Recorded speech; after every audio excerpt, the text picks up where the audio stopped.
तो सरकार नु बा लावीन मार गाम में से कामे लिखे तो ये ने सरकार नु बा है कौन? हमारे बाप दादा ने काकड़ खींची कि ये गांव लांबी सादड़ है, ये गांव फलाना है, तो गांव की जमीन तो हमारी है। सरकार कहां से आ गया वहां? ये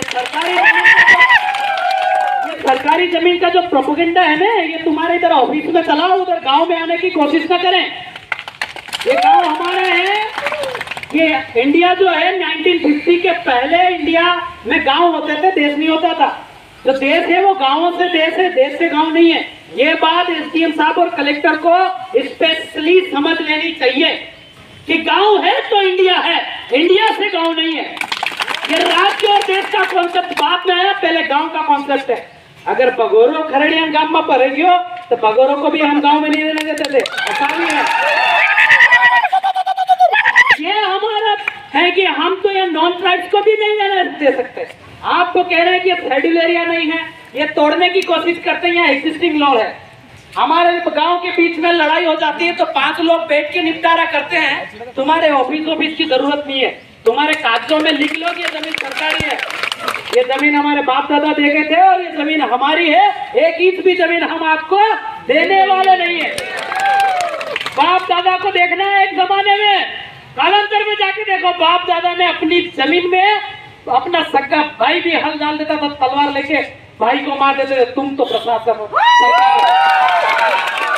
हम लोगों को इसे धरने आंदोलन, ये लास्ट बार निवेदन और आवेदन है, एसडीएम कलेक्टर जो भी सुन लीजिए आप, अन्यथा अगली बार जब इस धरती पे आए तो न तुम्हारा ऑफिस रहेगा और हम हमारी जमीन हम अपना काम करते जाएंगे। आप हमारे गांव में घुसने की कोशिश भी मत, अन्यथा ये ऑफिस में ये कुर्सी पे बैठने का जो प्रोपेगेंडा है ये तुम्हारा है, हमारा नहीं है।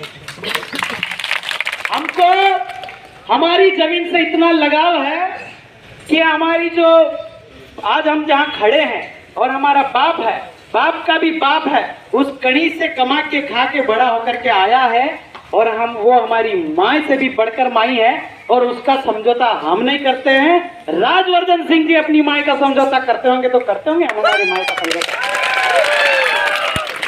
ये रतलाम में 1500 हेक्टेयर भूमि उधर भी लॉन्च कर रहे थे, वहां के लोगों ने इनको इधर भगाया तो ये यहाँ लेकर के आए। कुल मिला के मारना इनको किसको है? आदिवासियों को। राजवर्धन सिंह जी, अगर आपको कंपनियां लाने का इतना शौक है तो तुम्हारे बाप की जमीन दे दो, आ जाएंगे हम। अब हमारे जमीन पे कहाँ आ रहे हैं? एक बार और पुनः निवेदन है कि ये सरकारी जमीन का जो कॉन्सेप्ट है, ये अवधारणा है, ये अवधारणा तुम्हारे कागजों की है, हमारे गांव की बिल्कुल भी नहीं है।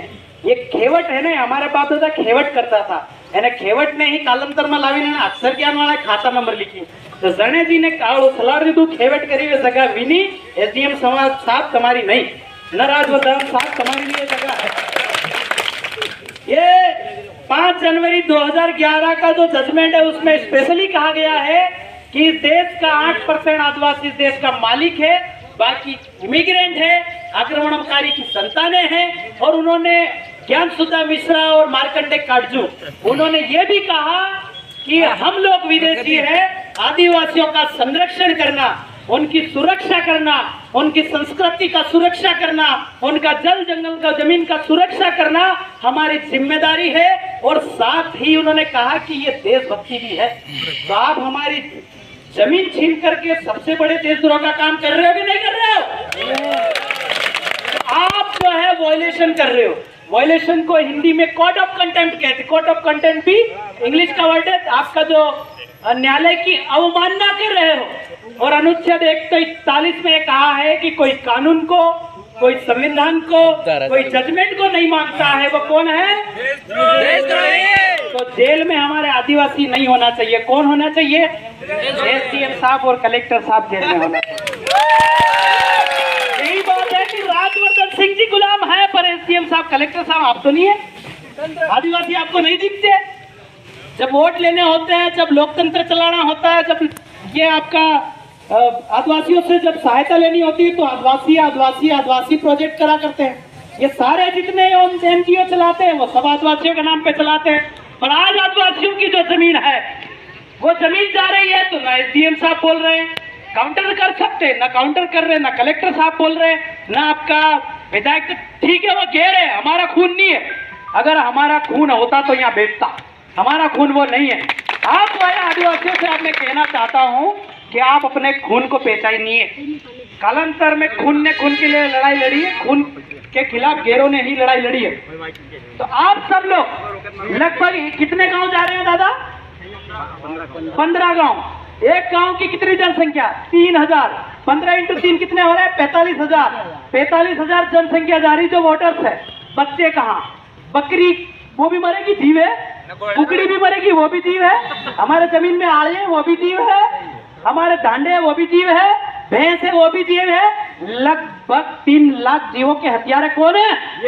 ये लोग हैं। 3 लाख जीवों की हत्या ये लोग करने जा रहे हैं। ये समझ रहे हैं देशभक्ति, और ये तो हमारी हत्या हो रही है। हम लोग वो है कि कुत्ते को भी तू तू करके समझा देते हैं, डांडे को भी आव आव करके समझा देते हैं। तुमको इतना भी समझ में नहीं आ रहा? हम आदिवासी जो है हमारी भाषा में हर जानवर को, हर पेड़ को ये समझा देते हैं कि भैया ये प्रकृति है। जैसे कहते हैं कि नीनामा पीपल नहीं काटते, खराड़ी आंबा नहीं काटते हैं, हारी आंबा नहीं काटते हैं, जोड़िया कड़ज महिड़ा कड़ज नहीं काटते हैं। हम हमारे गोत्र में हमारी पर्यावरण की सुरक्षा। बहुत बढ़िया। भील जो है वो मगरमच्छ की मोगर नहीं मारते हैं, गोंड शेर नहीं मारते हैं, नाग जो नाग नहीं मारते हैं। तो हमारी गोत्र और हमारे कुल में ही हमारा पर्यावरण संरक्षण है। तुम कंपनी लाके किस प्रकार का पर्यावरण संरक्षण कर रहे हैं? एक तरफ प्रोजेक्ट बनाते हैं, वन विभाग वाला भी जो फर्जी कॉन्सेप्ट है। अरे हमारे बाप दादा ने आयु काकड़ खींच दी थी कि ये काकड़ में यो गांव है, वहां यू वही गांव है। तो बस में जंगलात कहाँ आई? जंगलात तो बाकोण, जंगलात तो बाकोण, सरकारी जगह नो बाकोण, एसडीएम साहब, कलेक्टर साहब, सरकारी जगह बाल आवी नाल दो, त्या मुतमन जगह आल दा। या तुम ये कह दो कि हम पीलान सोरा, या हम पटेल ना सोरा, ये तो अंदर आल दा। है ना? तो हम तो जगह हमारे सोरा नाला। एक बाना सार सोरा सार हिस्सा करा। एसडीएम साहब अगर तुम हमारे सोरा 500 हिस्सा कर दो, तो ये सारी जो है समता जजमेंट आया, पी रामारेड्डी जजमेंट आया, सब में ये कहा है कि भैया यहाँ आदिवासी की जमीन बिना किसी गांव को पूछे नहीं ले सकते। तो गांव को क्यों नहीं पूछ रहे? ठीक है, 5वीं अनुसूची 76 नहीं है, पर एग्जिस्टिंग लॉ तो है, विद्यमान विधि तो है। विद्यमान विधि मतलब 1950 से जैसी विधियां चली आ रही, रूढ़ी प्रथा तो है। तो सारा चीज हमारा विद्यमान है, तो तुमने गांव को क्यों नहीं पूछा? गांव से गांव बड़ा है कि सरकार बड़ी है? ये वोट देने वाले लोग बड़े हैं कि सरकार बड़ी है? ये कैसे लोकतंत्र चला रहे हो? पगला गए हो क्या कुर्सी में बैठे बैठे? समझ में नहीं आ रहा है। आदिवासियों को मारने की पूरी तरीके से साजिश है। आप लोग 15 गांव जा रहे हैं, ये तो कम है। एक घर से सिर्फ एक आदमी या फिर एक फड़ा में एक आदमी घर पे रहना चाहिए, वो सब संभाल लेगा। एक दिन पूरे के लिए एक गांव, एक घर से, एक फड़े से सब लोग उठ के आ जाना, एक आदमी घर रख के आना, वो टांडा केड़ा सब संभाल लेगा। सब लोग कहाँ आना है? जो जहां अपना टाइम डिसाइड होता है, हजारों की संख्या में हमको आना है, क्योंकि जमीन हमारी माई है। जमीन चली जाएगी तो हम कमाने, हम मतलब कालवेलिया टाइप हो जाएगा। ने कह दिया था कि भैया कंपनी वाला आवाना है, आदिवासियों ने मारवाना है। अभी तो आपको समझ में आ रहा हो गया कि ये बारिश भी बार बार क्यों हो रही है। समझ में आ रहा है ये बार बार कोरोना क्यों आ रहा है? ये बारिश करवा रहे हैं, बूटी लगवा रहे हैं। फिर हो सके तो गेहूं की फसल पकने वाली थी और बारिश हुई, ओले हुए, गेहूं फसल बर्बाद। आपका अभी बारिश हो रही, हो सकता है सावन के महीने में बारिश न हो। आने वाली भूखमरी आने वाली है। ये सब महामारी आदिवासियों को मारने के लिए ला रहे हैं। उनको मालूम है कि आदिवासी सामने आके खड़ा है, आंखों में आंखें डालकर बोलने लगा है। तो हो सकता है दिवाली के बाद से महंगाई इतनी बढ़ जाए, दिवाली के बाद से भूखमरी जैसा माहौल बन जाए, तो हमें उसके लिए भी व्यवस्था कर लेनी चाहिए। अन्यथा 5 किलो अनाज के लिए आदिवासियों को लाइन में खड़ा होकर के मार दिया जाएगा। आप लोगों को समझना होगा इस बात के लिए। ये दर्द है समाज का। अगर गोली मार दे या मार दे लोग, तो मरने को हम तैयार हैं। बस आप लोग पीछे मत हटना, अपनी जमीन के लिए बलिदान देकर जाना, ताकि पीढ़ियां ये कहेगी कि हमारे बाप दादा इतने खतो कि हमारे लिए जगह बचा के गया था, नहीं था, मोटापा को गाली पड़ती है। तो आप कैसे मोटापा बनना चाहते हो या आप सोच के जाए जोहर।